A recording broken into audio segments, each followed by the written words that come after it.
कई बार पेशेंट हमसे पूछते हैं कि हमारी पहली प्रेगनेंसी बहुत स्मूथ थी, नॉर्मल थी, हमको प्रेगनेंसी कंसीव होने में कोई भी दिक्कत नहीं थी, पर अभी हमें दिक्कत हो रही है, अब क्यों नहीं कंसीव हो रहा है। तो पहला, अगर कंसेप्शन आपका नॉर्मल रहा है और दोबारा कंसेप्शन होने में दिक्कत हो रही है, तो इन फैक्टर्स को इवैल्यूएट करना बहुत ज़रूरी रहता है। और ये बिल्कुल भी एंश्योर नहीं करता है कि अगर पहली प्रेगनेंसी आपकी नॉर्मल थी तो दूसरी भी नॉर्मल होगी।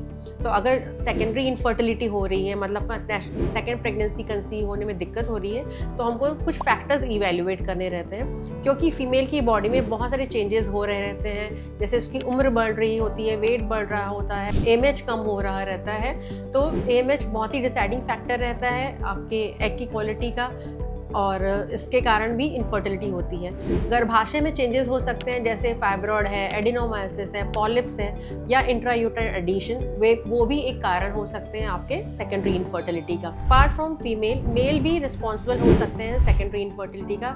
जैसे उनके सीमेन पैरामीटर्स डिक्लाइन हो रहे रहते हैं, उनकी मोटिलिटी कम हो रही रहती है, उनका मॉर्फोलॉजी कम हो रहा रहता है, तो ये भी एक आपका रीजंस रहते हैं इनफर्टिलिटी का।